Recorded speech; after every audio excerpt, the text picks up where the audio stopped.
বিসমিল্লাহ আলহামদুলিল্লাহ ওয়াসসালাতু ওয়াসসালামু আলা রসুলিল্লাহ। আশা করি সবাই ভালো আছেন।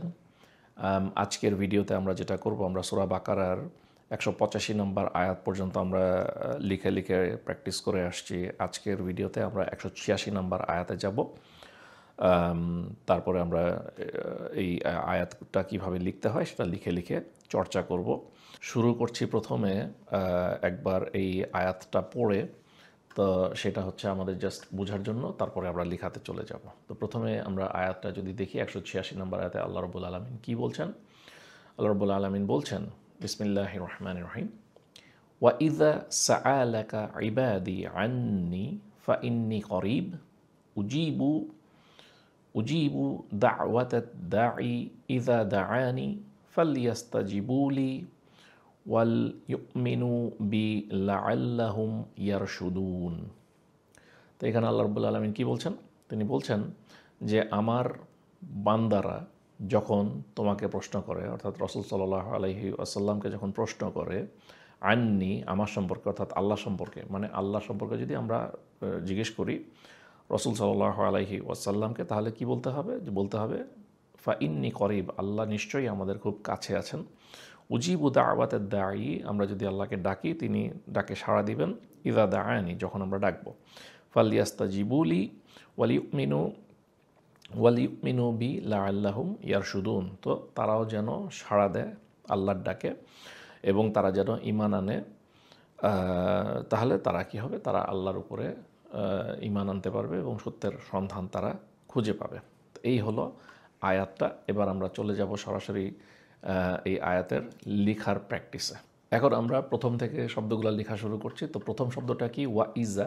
এখানে আসলে দুইটা শব্দ একসাথে আছে, ওয়া এবং ইজা। ওয়া হচ্ছে গিয়ে এবং, আর ইজা মানে হচ্ছে যখন। তো দুইটা শব্দ একসাথে লেখা হয়েছে। তো আমরা প্রথমে হাত ঘোরাই। ওয়াওয়ের জন্য হাত ঘোরাবো কীভাবে? এই গোলটা থেকে শুরু করব, এই গোল। তাহলে দেখছি আমরা যে দাগের উপরে আছি, সেখান থেকে এই হাত ঘুরিয়ে নিচে চলে আসব। তারপরে উপরে দিব একটা ফাতহা। তারপরে হামজা আছে, হামজার জন্য এই যে উপর থেকে শুরু হবে লাইনটা, টেনে নিচের দিকে আসব। তারপরে নিচে হামজার যে চিহ্নটা সেটা দিতে হবে, আর তার নিচে হবে কি? কাসরা, তাহলে হলো ই। এরপরে কি? জাল আছে, জাল। এই জাল লিখলাম, উপর থেকে নিচে আসবে, আর উপরে নুক্তা দিতে হবে। তারপরে উপরে দিব ফাতহা এবং তার সাথে দিলাম একটা আলিফ। এই ফাতহা এবং আলিফ এই দুইটা মিলে কি হলো? ফাতহা এবং আলিফ মিলে মাদ হলো। সো ইজা একটু টেনে পড়া হচ্ছে, এই হলো ওয়া ইজা। তারপরে কি? সাআলাকা, সিন, এই উপর থেকে নিচে আসলাম, তারপরে আবার উপর থেকে নিচে আসলাম, তারপরে এই আবার উপর থেকে নিচে আসলাম, এসে কি করলাম? উপরে উঠে গেলাম।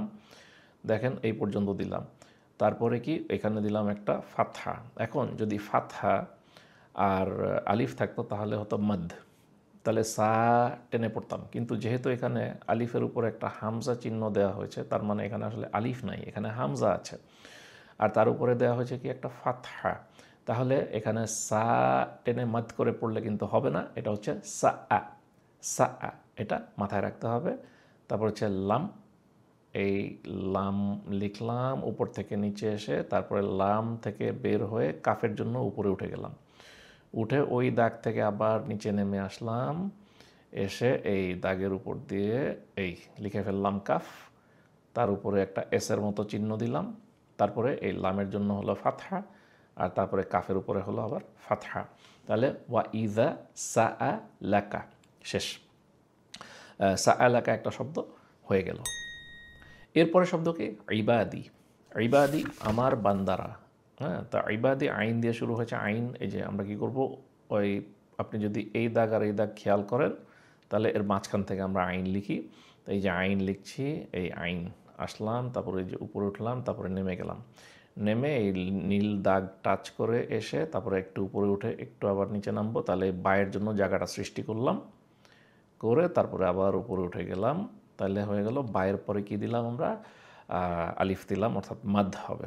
বায়ের জন্য নুক্তাটা দিতে হবে, আর উপরে দিতে হবে কি? ফাতহা। তাহলে আইনের নিচে কি আছে? কাসরা।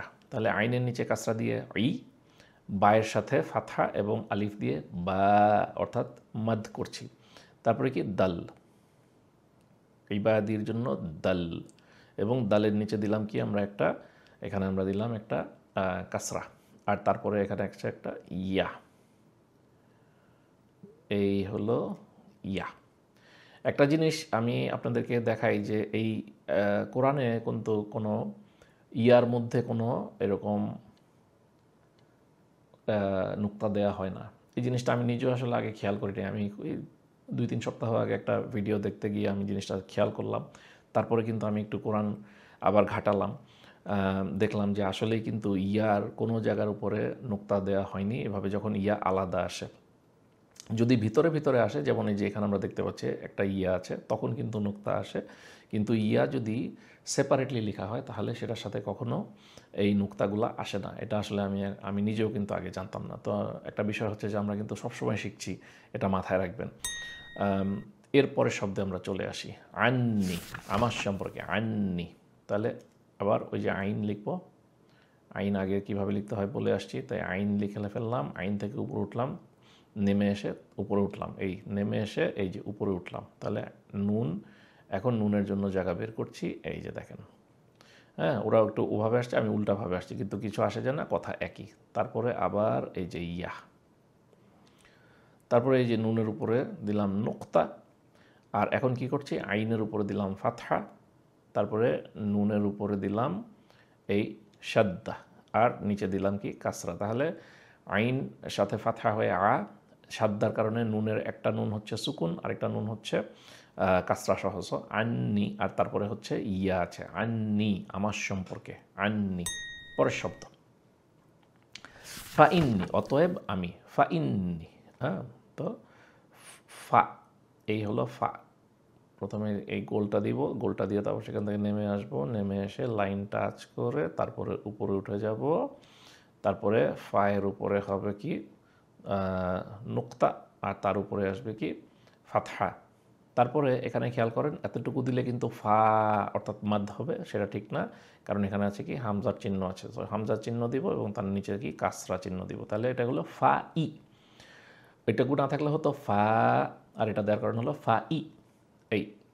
তারপরে ইন্নি, নুন, নুন কি করলাম, এই যে উপর থেকে শুরু করলাম, এই নুন শেষ, এতটুকুতে নুন শেষ। আর কিভাবে নুন বুঝবো, এই উপরে নুক্তা আছে সেখান থেকে বুঝবো যে নুন। এরপরে কি, এরপরে বাকি অংশটা হচ্ছে ইয়া, এই ওখান থেকে চলে আসলাম, এই ইয়া। তাহলে এই নুনের উপরে আছে শাদ্দা, তাহলে ইন্নি, আর এই ইন্নি এই দিলাম সাথে একটা কাসরা। তাহলে এই কাসরাটা হচ্ছে নুনের উপরে, খেয়াল করবেন, এটা কিন্তু ইয়ার সাথে না, এটা নুনের উপরে, এবং তারপরে হচ্ছে ইয়া আছে। তাহলে ফা ইন্নি, ফা ইন্নি, এই হলো শব্দটা। আর এরপরে শব্দ কি, এরপরে শব্দ হচ্ছে করিব, আমি নিকটেই আছি, করিব, করিব মানে নিকটে। তাহলে করিব কি দিয়ে, কফ থেকে শুরু, এই কফ লিখলাম, তারপরে কফ শেষ করে এসে এই নিচে চলে আসলাম, তাহলে হয়ে গেল র। তারপরে কফের জন্য দিতে হবে কি, দুইটা নোক্তা দিয়ে দিলাম, কফের উপরে নোক্তা, আর তার উপরে দিলাম কি ফাতহা, তাহলে ক। রিব, যেহেতু রিব, সো এখানে কি আছে, একটা কাসরা আছে, এবং রিব বানানোর জন্য কি লাগছে, একটা ইয়া লাগছে, কাসরার পরে একটা ইয়া লাগছে, তাহলে মাদ হলো রিব, একটু টেনে পড়তে হবে, ইন্নি করিব।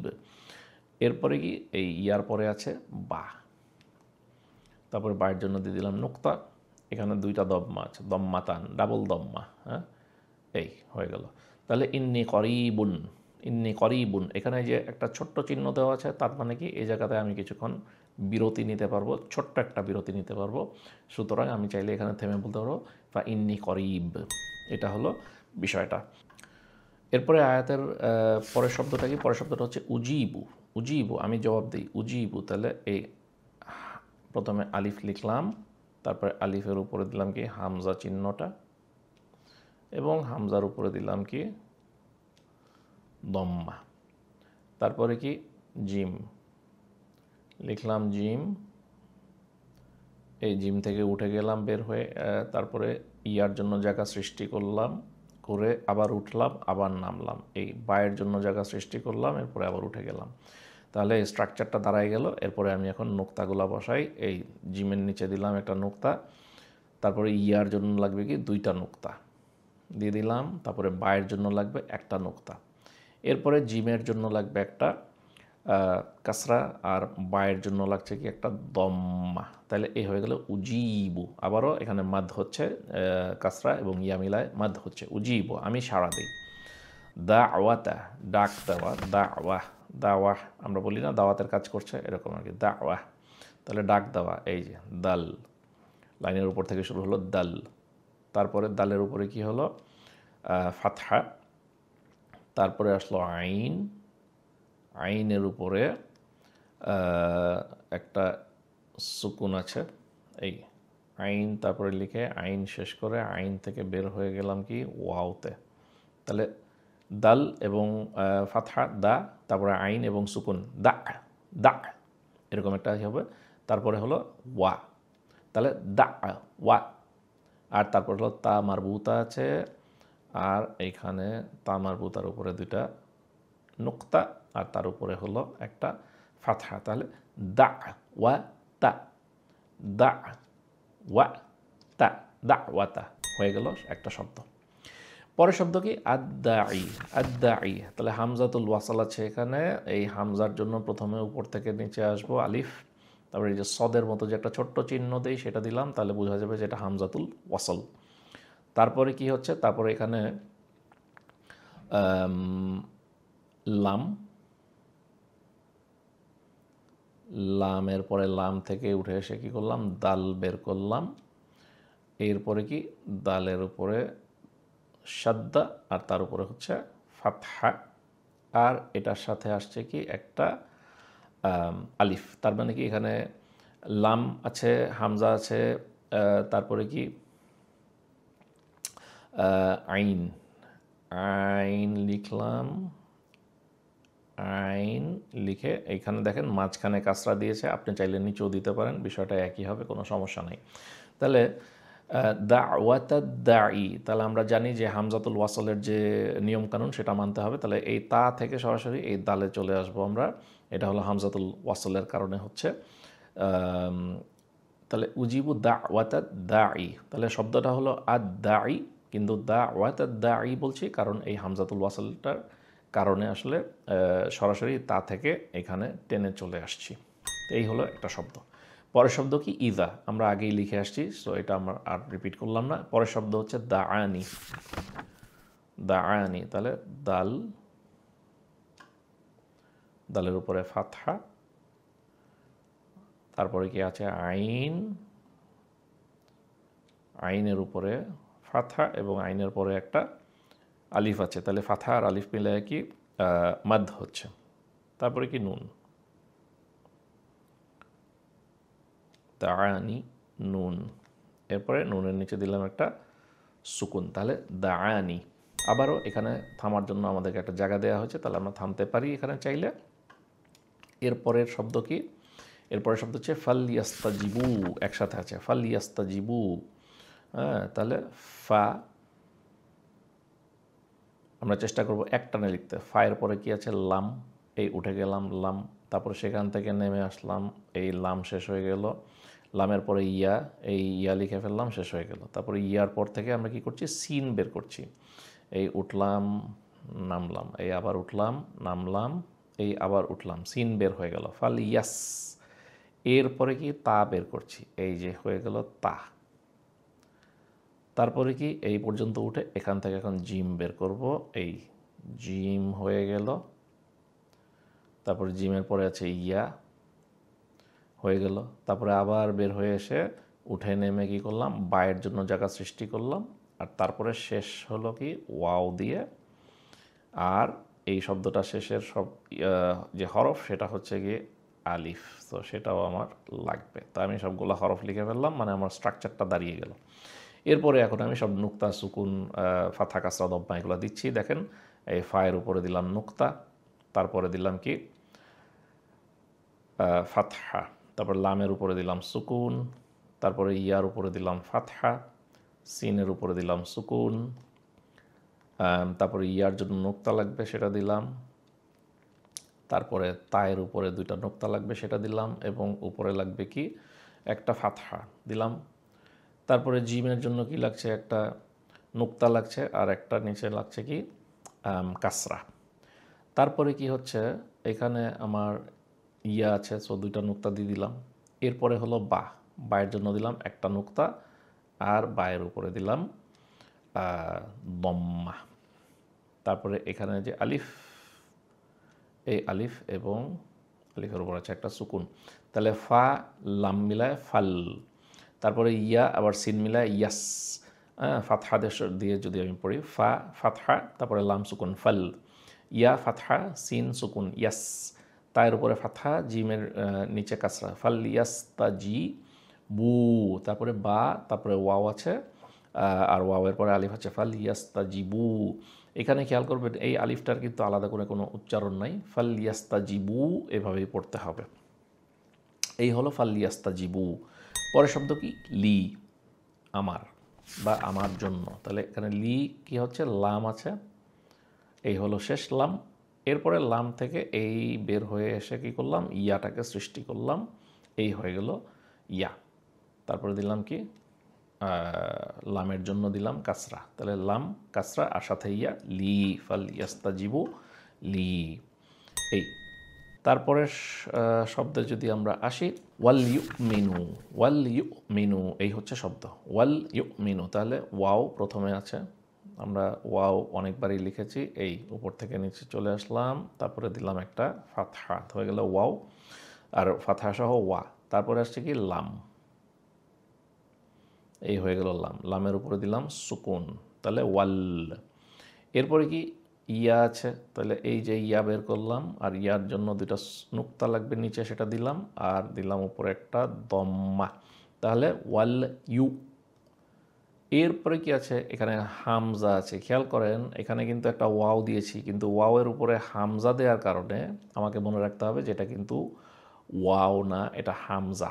তাহলে ইউ মানে বিষয়টা হলো যে আমি কিন্তু এখানে মাদ করতে পারবো না। আপনার উপরে ইয়ার উপরে দম্মা আছে আর তারপরে ওয়াও আছে, তাহলে আমরা ইউ বলবো না, এটা সম্ভব না। কেন সম্ভব না? কারণ হচ্ছে আমার এখানে ইউ মিনু হামজা আছে, তাহলে ইউ টান দিয়ে পড়বো, সেটা হবে না। শব্দটাকে উচ্চারণটাকে কেটে দিতে হবে। এইগুলো নিয়ে আমি তাজবিদ সিরিজে কিন্তু আলোচনা করেছি, আপনারা দয়া করে ওগুলাও দেখবেন, তাহলে আপনাদের জন্য সুবিধা হবে। তাহলে এখানে কি ওয়াল্লি ইউ শব্দটা কেটে দিচ্ছি, কেটে দিলেই হামজা হয়ে যাচ্ছে ওয়াল্লি ইউ। তারপরে কি মিনু, মিম, এই মিম লিখে তারপরে মিম থেকে বের হয়ে এসে লিখলাম, উপরে উঠলাম নিচে নামলাম, হয়ে গেল নুন। তারপরে ওয়াওয়ের জন্য কি করলাম, এই গোল করে এসে নেমে গেলাম।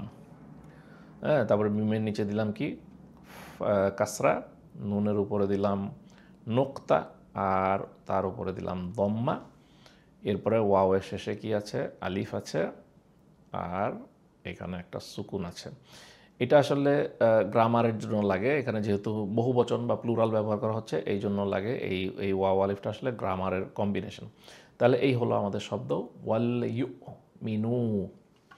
তারপরে কি বি, বি, তাহলে এখানে বা আছে আর ইয়া আছে, তাহলে এই হলো প্রথম শব্দটুকু বা, এবং এই বায়ের জন্য আসছে নুক্তাটা, আর তারপরে বাকি শব্দটুকু কি, বাকি শব্দটুকু হচ্ছে ইয়া।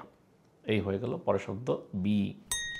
তারপরে শব্দ কি লাআল্লাহুম, লাআল্লাহুম, তাহলে লাম, লামের পরে আইন, আইনের পরে আবার লাম, এই উঠলাম এবং নামলাম, হয়ে গেল আমাদের জন্য লাম। এই হা খেয়াল করব, প্রথমে নিচে যাব, নিচে যে গোল করে উঠে তারপরে এই উপরে উঠবো, এই হয়ে গেল হা। তারপরে বের হয়ে এসে এখান থেকে মিম লিখে দিলাম, এই হয়ে গেল মিম।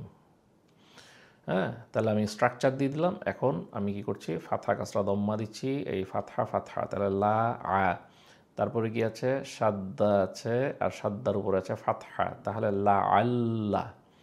তারপরে কি হায়ের উপরে আছে দম্মা, তাহলে লা আল্লাহু। তারপরে আছে বিমের উপরে সুকুন, লা আল্লাহুম, লা আল্লাহুম। এই হলো আমাদের শব্দটা। তারপরে এই আয়াতের সর্বশেষ শব্দ ইয়ার সুদুন। তাহলে ইয়ার সুদুন লিখছে কিভাবে, প্রথমে ইয়া, এই ইয়া, ইয়া থেকে বের হয়ে এসে তারপরে কি করলাম র, তারপরে ইয়ার জন্য লাগছে আমার দুইটা নোক্তা, আর উপরে লাগছে আমার একটা ফাতহা, তারপরে কি রয়ের উপরে আমি দিচ্ছি সুকুন, তাহলে ইয়ার। এরপরে কি সুদুন, শিন লাগবে, তাহলে সিনের মতো লিখবো প্রথমে, তারপরে আমি উপরে কি করব 3টা নুক্তা দিয়ে দিব, আর তার উপরে কি আছে দম্মা আছে, তাহলে ইয়ার সু। এরপরে কি শিনের এই যেখানে থেমে গিয়েছিলাম এখান থেকে আমি দাল বের করার জন্য আগায় যাব, প্রথমে উপরে উঠবো তারপর নিচে নামবো, তারপরে দিব কি উপরে দিব দম্মা, ইয়ার শুধু, ইয়ার শুধু। তারপরে কি আছে ওয়াও, এখানে আবার খেয়াল করেন এখানে কিন্তু কোনো হামজার বিষয় নাই, তাহলে এখানে মাদ হচ্ছে, অর্থাৎ ওয়াও এবং দম্মা এবং তারপরে ওয়াও দুটা মিলায় মাদ হচ্ছে ইয়ার শুধু। আর তারপরে কি নুন, ইয়ার শুধু না, এই নুন হয়ে গেল, আর নুনের উপরে দিলাম কি ফাতহা। তাহলে ইয়ার শুধু না, কিন্তু এখানে যেহেতু আমি থেমে যাচ্ছি, এই যে আয়াত শেষ আমি এই চিহ্নটা দেখে বুঝতে পারতেছি, তাহলে আমি এখানে ব্রেক নিব এবং আমি বলবো লাআল্লাহুম ইয়ার শুদুন। তাহলে এই হয়ে গেল আমাদের 186 নম্বর আয়াত। ইনশাআল্লাহ পরের ভিডিওতে আমি 187 নম্বর আয়াত নিয়ে আলোচনা করব। ওই আয়াতটা একটু বড়, তো ভিডিওটা একটু লম্বা হবে, ধৈর্য ধরে যদি দেখেন ইনশাআল্লাহ উপকার পাবেন। তো আগামী ভিডিওতে আবার আপনাদের সাথে দেখা হবে, কথা হবে ইনশাআল্লাহ। ভালো থাকবেন, সুস্থ থাকবেন। আল্লাহ রাব্বুল আলামিন আপনাদেরকে এবং আমাদের সকলকে যেন রমজান পাওয়ার তৌফিক দান করেন এবং আমরা যেন সঠিকভাবে কোরআন শিখতে পারি, সেই দোয়া আমরা সবসময় আল্লাহর কাছে করব। আসসালামু আলাইকুম ওয়া রাহমাতুল্লাহি ওয়া বারাকাতুহু।